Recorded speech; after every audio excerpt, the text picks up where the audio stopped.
Number 10. The mysterious Stepwell Chandbowery is an incredibly fascinating stairwell located in Rajasthan, India. This is no ordinary stairwell, it's more like a stair temple. It's also technically called a stepwell. Images of the place are so captivating it's almost unreal. It's been used in Bollywood films and has even had Hollywood film sets modeled after it. But just what in the world is a stepwell, and what was this one meant for? It was built as an underground well to hold water for those living nearby. The stairs were so that locals could climb down to wherever the top of the water was. It's one of the largest stepwells in the entire world, and also one of the most beautiful. The structure has a precise geometrical pattern, and the steps form a magical-looking maze. The consequent play of the light and shadows give it a really unique look. It's one of the few classical stepwells surviving in India today, with its oldest parts going all the way back to the 8th century at least. Chandbowery has a total of 3,500 narrow steps arranged in perfect symmetry, descending 65 feet, over 13 stories, to the bottom of the well, and it's rumored that it was built in one night. But that is just legend, of course. It would take some kind of superhuman to do that. The bottom of the well has air over 10 degrees cooler than the temperature at the surface. The community would gather down at the bottom of the stepwell in the hottest months to stay cool and refreshed. A palace was added at the very top of the stairs, built by the original Chauhan rulers. You're not actually allowed to visit this area of Chandbowery today, though, not as a tourist at least, because it is sealed off to visitors. The final parts of the stepwell were built fairly recently in the 18th century, while the Mughals still ruled India. These magical places have been around for a very long time. Number 9. Babylon's Tower of Babel. Many people believe that the Tower of Babel is nothing more than a biblical metaphor, while others believe the tower was once a very real structure. The Bible says that the tower was built in the land of Shinar, which is Old Babylonia. It was allegedly constructed after the Great Flood, commissioned by King Nebuchadnezzar II.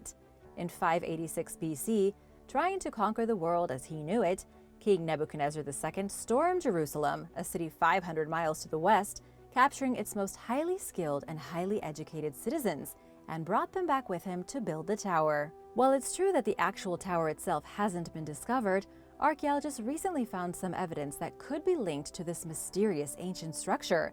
Specifically, they have found bricks from Babylonia stamped with the seal of King Nebuchadnezzar II himself. Whatever these bricks were used for, the legendary king was the one who commissioned them. The structure they belong to has long since been picked apart and thrown away, but it could have been the real Tower of Babel, located in what is today Iraq, about 60 miles from Baghdad. Number 8. Mysterious graves. Archaeologists in France have come across a very mysterious graveyard from 1,400 years ago. The site has brought to light a bizarre habit of people living in Europe during the Middle Ages. They had a tendency to reopen graves, take certain things out of them, and then rebury the person. The tradition of digging up graves periodically has been documented from Transylvania to England. But this wasn't traditional grave robbing. Between the 6th and 8th centuries AD, people opened graves and took out objects that weren't worth anything, meaning it probably wasn't grave robbery, so much as an odd kind of tradition. At this particular graveyard in France, archaeologists are still trying to figure out why the graves were pillaged for seemingly worthless items and then sealed back up. The robbers took brooches and swords, yet left behind precious jewelry of gold and silver. Alison Klevnes, a researcher with Stockholm University, says the people only removed things that were of no practical use or monetary value, which means it was probably sentimental. So far, researchers say stealing things from freshly dug graves probably had some kind of symbolic motivation. It could be that relatives were taking back heirlooms and then handing them down to their young relatives. But the truth is that we can't say for sure. Number 7. Birka. Birka is an ancient town built by the Vikings about 12 miles away from Stockholm. It's on a small island called Björkö inside Mälaren Lake. The Viking Age brought a lot of innovations and key events to Europe, greatly shaping the future of what was to come. The Vikings being all about raiding and pillaging as they sailed to the west and east is a popular misconception. While they did travel all over and bring kingdoms to their knees, they were also advanced in many other ways. Their major ports and settlements around Scandinavia were some of the busiest trade hubs full of wealth, and Birka was one of these settlements. The lake is dotted with multiple islands. Adelso, a neighboring island, was also a key Viking trade center. Adelso was supposedly the royal residence from which the kings and chieftains ruled over the lands. Historical evidence tells us that Birka was founded roughly around 750 AD, growing slowly from a small settlement into a larger town. It's also one of the earliest urban settlements in this area of Scandinavia, but for some bizarre reason that no one really knows, the town vanished basically overnight, completely abandoned. Archaeological evidence shows that Birka, within the span of just a few years, went from the biggest trading hub in the region, connecting the Vikings to civilizations farther away, such as the Slavs, the Byzantine Empire, and even traders from the Orient, to nothing. By the 900s, there was nobody living here. It could have been that they saw too much competition from other traders moving into the area. It also could have been because the water levels of the lake receded, making it difficult for trade ships to even reach the ports of the city. What's left of these well-developed trading networks gives an important glimpse into the past of the Viking Age in Sweden. Number 6. The Tomb of Genghis Khan. One of the most interesting and mysterious archaeological locations in the world has still never been discovered. I'm talking about the tomb of Genghis Khan, conqueror of the world and original ruler of the great Mongol hordes. He's been dead for 800 years, and no one knows where he was buried. Ever since he was laid to rest in this mysterious location, the nomadic Darkad warriors have been protecting it. It's said that when the great Khan died, his funeral procession murdered everyone who witnessed where they were going. After the slaves finished burying the great ruler, the soldiers killed them.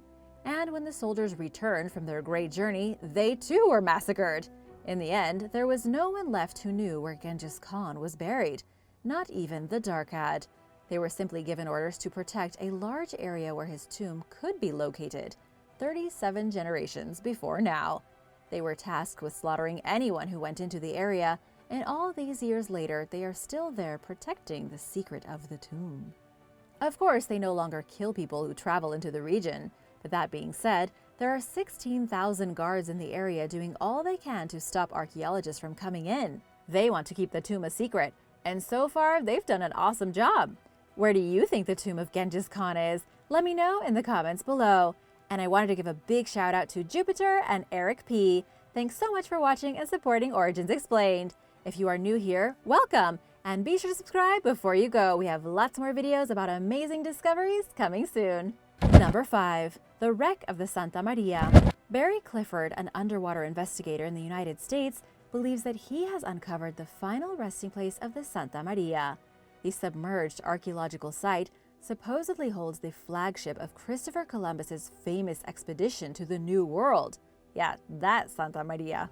Clifford says there is strong evidence suggesting Santa Maria is hiding beneath the waves, just off the northern coast of Haiti. Clifford has even managed to take photographs of the wreckage and is currently working with the government of Haiti to protect the site. He is still figuring out how to properly conduct a detailed investigation, but he's almost 100% certain the ship is there waiting for him. The Santa Maria sailed along with La Niña and La Pinta to explore the islands around the Caribbean in 1492, believing they would find a passage to Asia. They never expected to discover North America instead. Columbus lost the Santa Maria shortly before he returned to Spain, and people have been looking for it ever since.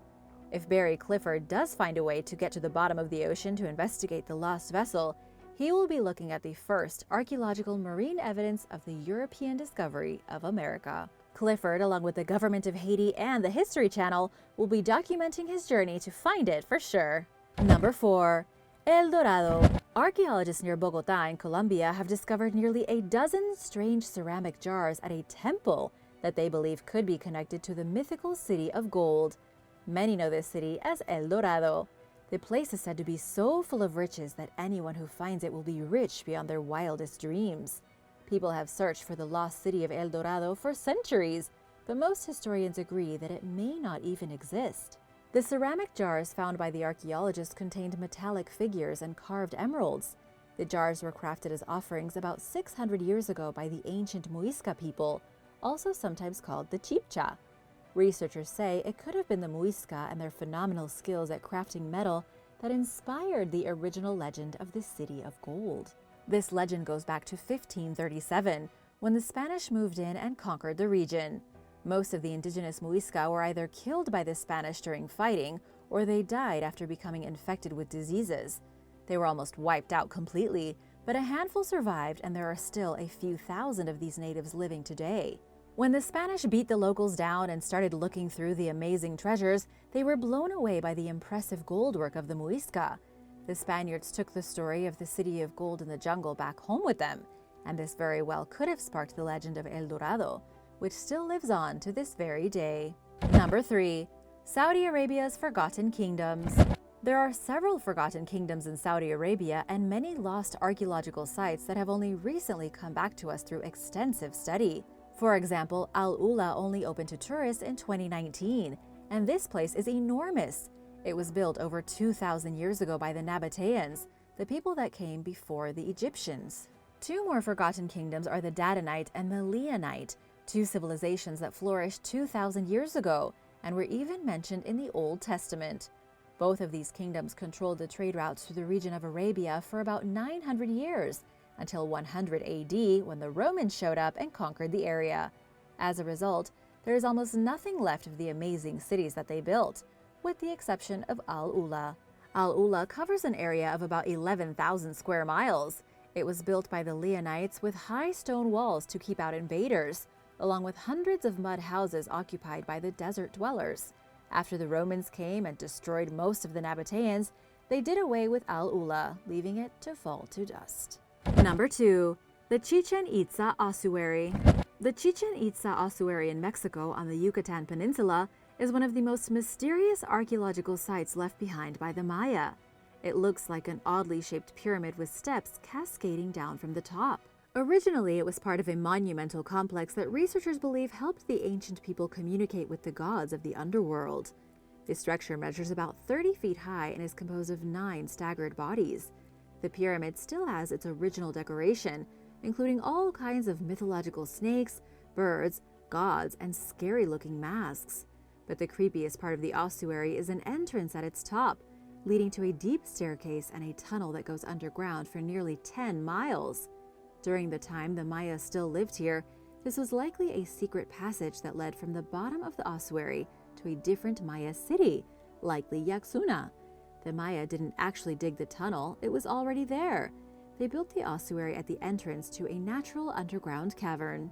And while we don't know for sure, this underground landscape may have also been viewed as the actual underworld to the Maya. According to legends, these tunnels or caverns represent the gate between the world of the dead and paradise. Number 1. Underwater Mystery Ruins. There is a mysterious underwater archaeological site off the coast of British Columbia in Canada. Located in the Comoe estuary, over 150,000 wooden stakes spread across the intertidal zone like wooden arms reaching out of the water. They can only really be seen at low tide, looking like the remnants of some kind of huge settlement once built on the floor of what is now ocean. But the truth is that these are actually ancient fish traps. The small wooden stakes sticking out from the water represent at least 300 fish traps. Some were erected as recently as 100 years ago, but others go back 1,300 years. Together, the fish traps create one of the very first commercial fisheries ever built in Canada. At its peak, this place provided food for up to 12,000 indigenous Ko'omoks. If you're curious as to how 300 fish traps all work at the same time, I'll try to tell you. They work based on a knowledge of fish behavior and tidal range. Each trap had a removable wooden panel that would let water through, but not fish. When the tide rose, fish would follow the center of the trap since it mimicked the shoreline and seemed completely natural to them. But then, as the tide receded, the fish got stuck with nowhere to go and were stranded in shallow pools of water. The natives would then gather all the fish up and take them back to be prepared for eating. Perfect. But the craziest thing about the site is that no one even knew what it was until 2002. The natives in the area had known about the stakes for decades, but it wasn't until anthropologist Nancy Green took an interest and began to actually research them that anything was made public knowledge. When she studied them and took into account the oral history, the results were amazing. The stakes actually formed a constellation, outlining one of the most sophisticated and extensive indigenous fishing operations ever discovered. Thanks for watching! Remember to hit that subscribe button if you haven't already, and I'll see you next time. Bye!